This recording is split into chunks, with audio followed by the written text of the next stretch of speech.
I was researching pickpockets, and I had a bunch of books on pickpockets and grifters in general, and all the books had chapters and information on confidence men.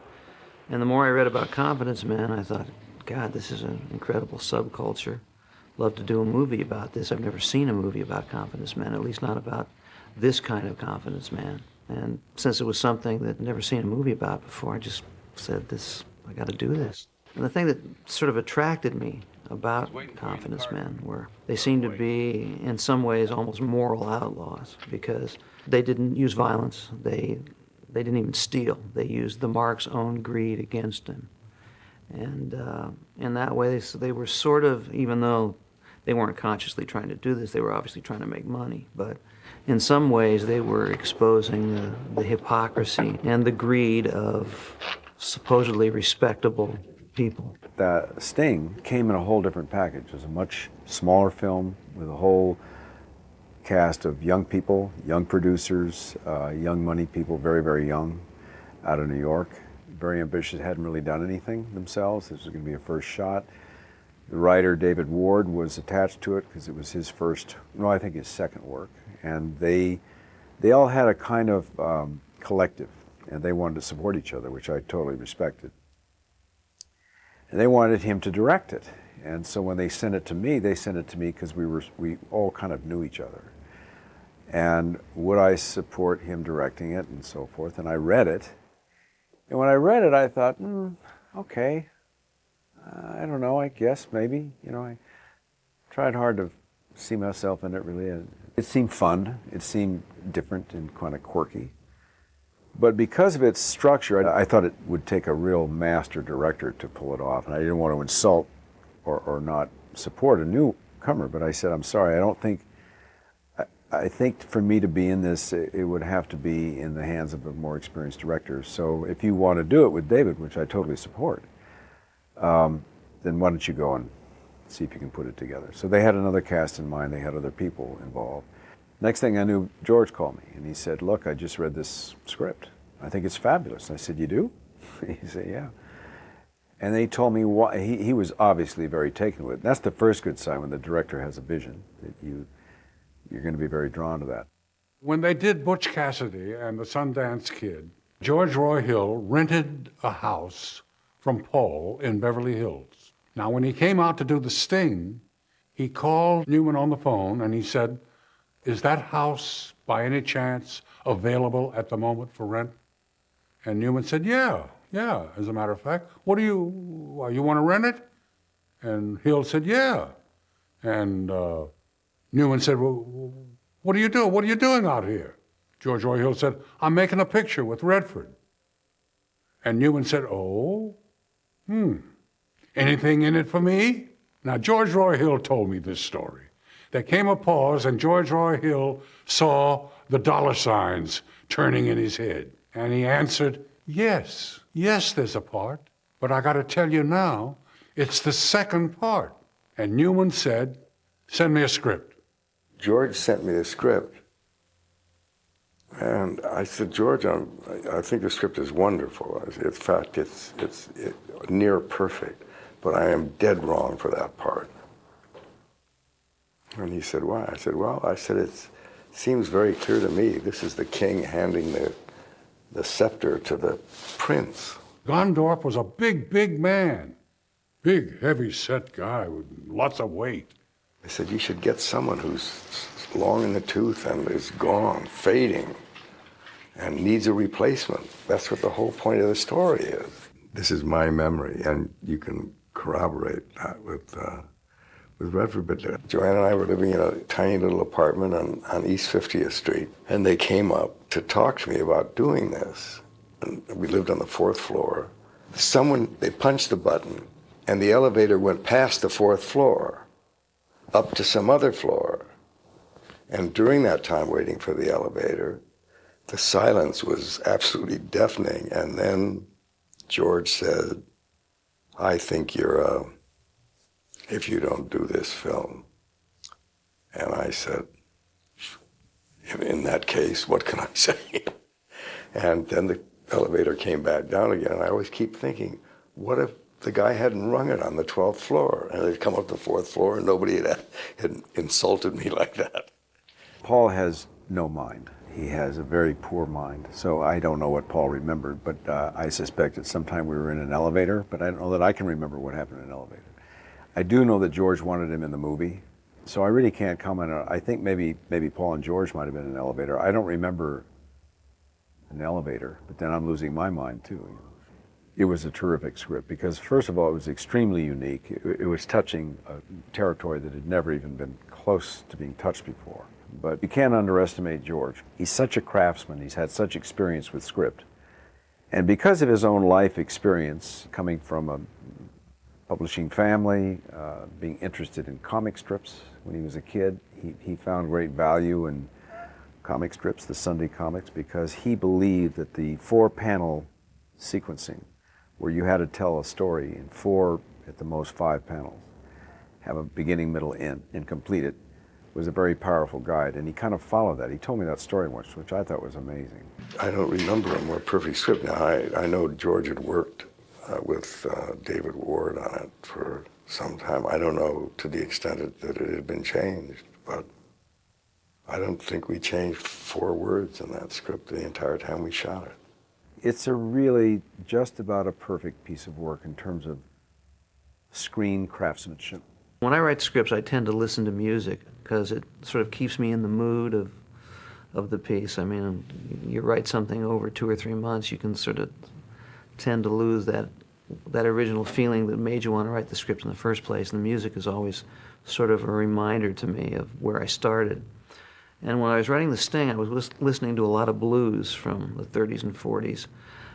Bessie Smith, Big Bill Broonzy, Ida Cox. And so I sort of always felt that Hooker came from the world of blues. Black Chicago, sort of South Side Chicago, and that's why I made Luther Black, who was sort of his surrogate father. And that was the music I sort of saw for the movie.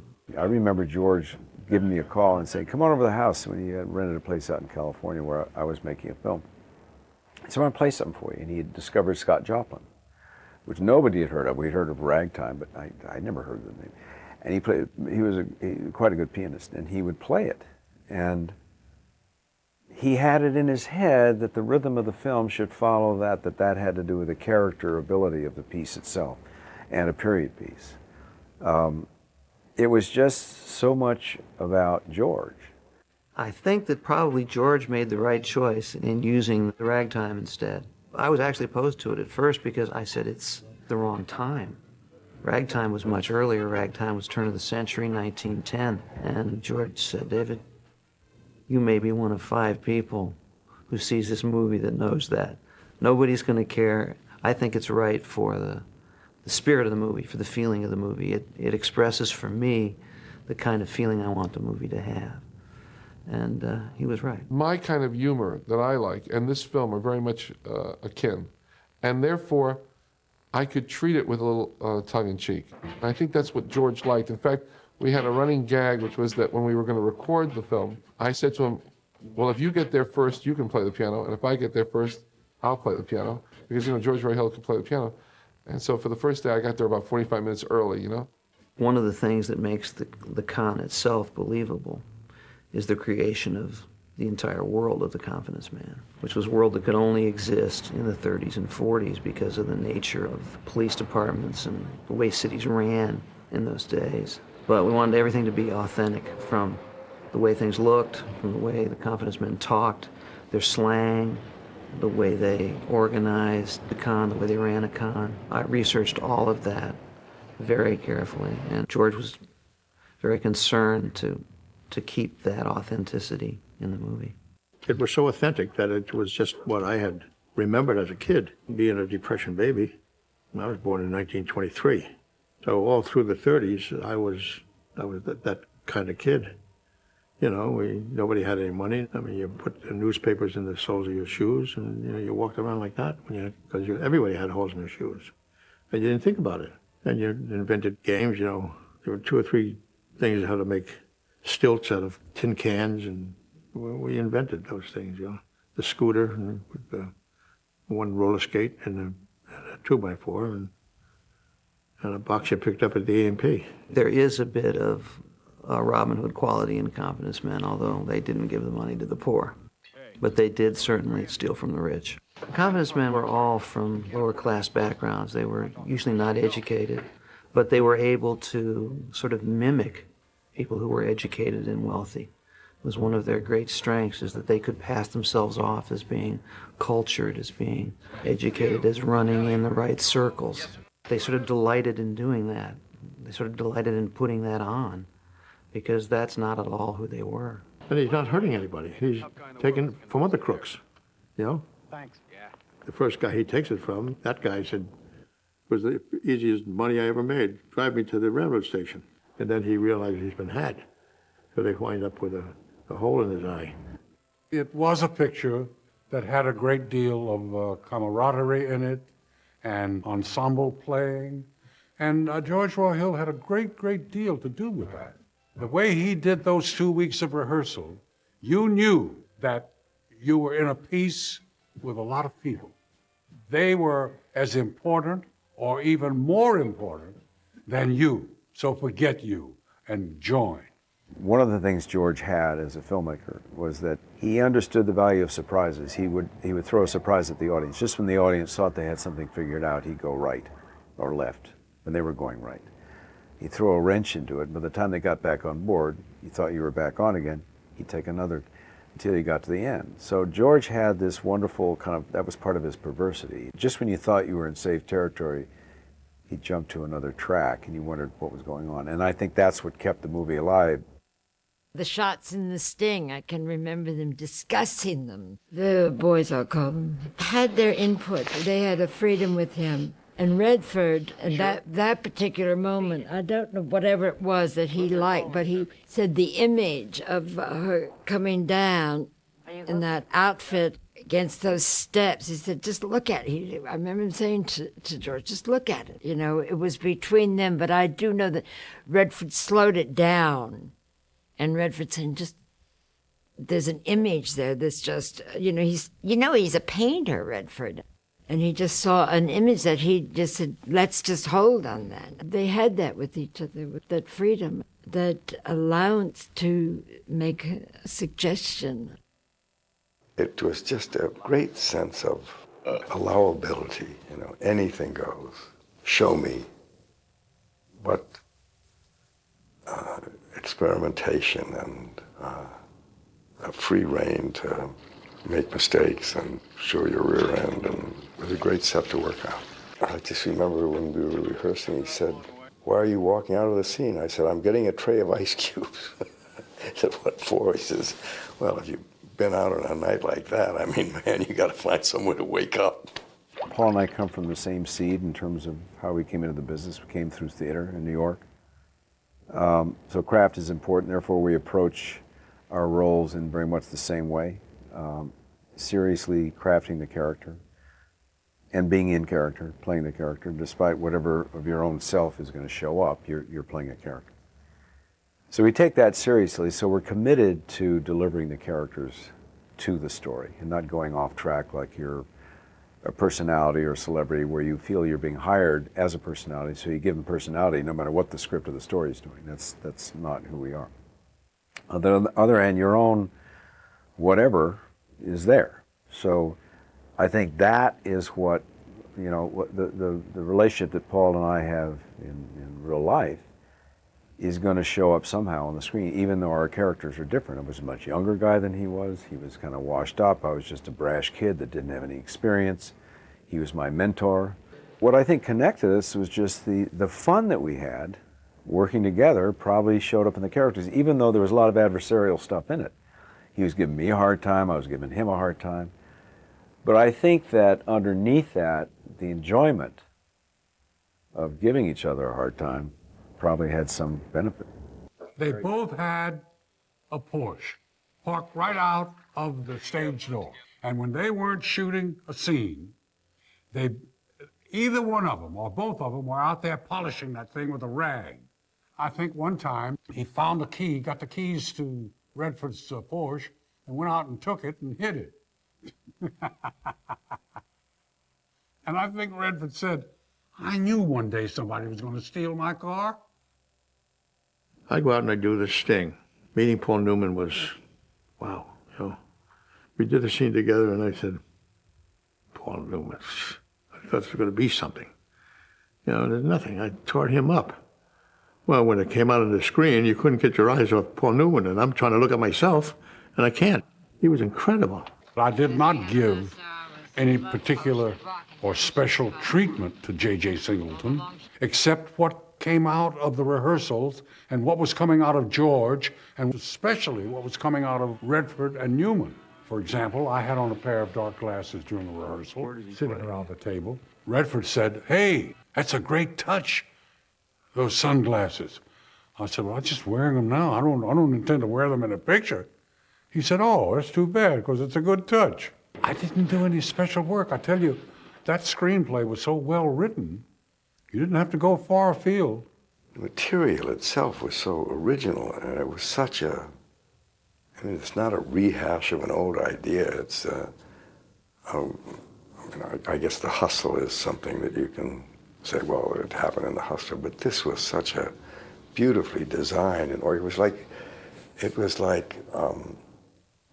the variety that you would be allowed if you were a great pianist playing Mozart. I mean, it was classic, what you had to start with. So what you're left with then is the little modulations that it was already a great piece of work by the time it was on the printed page. A lot of the slang, you can figure out the meaning from the word. Quill happens to be one that isn't quite so obvious. I don't know why quill means the best. I don't know what the derivation of that is, but that was, in their language, quill meant top drawer. It was a great experience. First of all, the cast was terrific. Everybody loved each other. We had a great time. We all knew we were in a fun piece.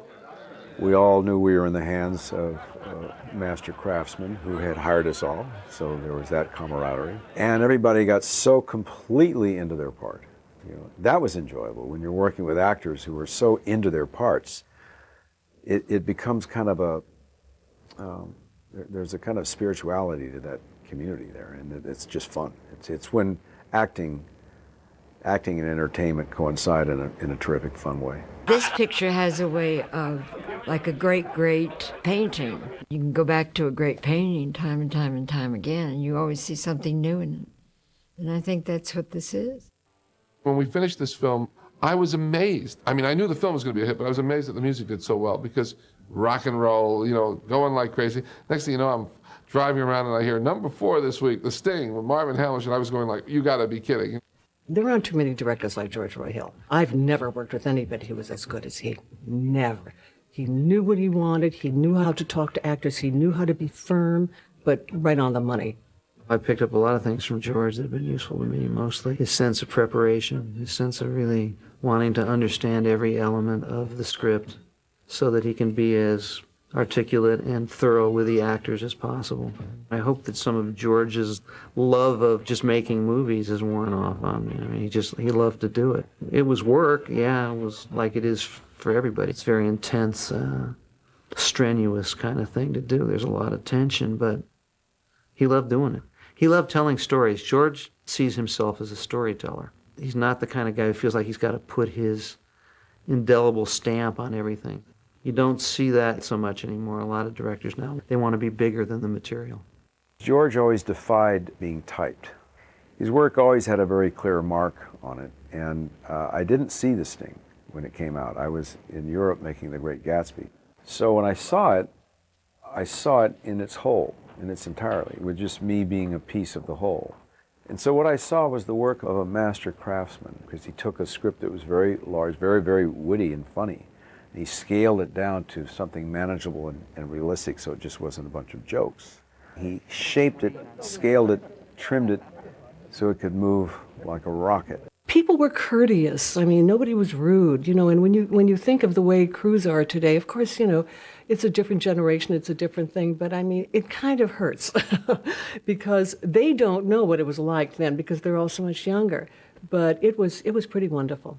It used to be fun, and there was a lot of camaraderie, and now I don't know. It's as though it's too expensive to be funny. It's too expensive to have fun. It's too expensive to really enjoy what you're doing because every minute costs $16,000 and tomorrow it's going to cost $18,000. And it's so expensive that people aren't certain of their own judgment anymore, and they're not certain of their own taste, and they're not certain of their own convictions.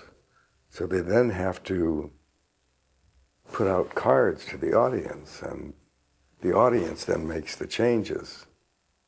I can't remember that happening when we started making films. We made some pretty bad films, but I can't remember anybody ever. The director cut the film was advertised, the film went into the theaters. They didn't get focus groups or rump groups or rump focus groups or cards or did we like this guy or did we like, I don't know. But by and large, it's done by committee now. George Roy Hill would have their heads. George had something that is very rare. He had the courage of his convictions.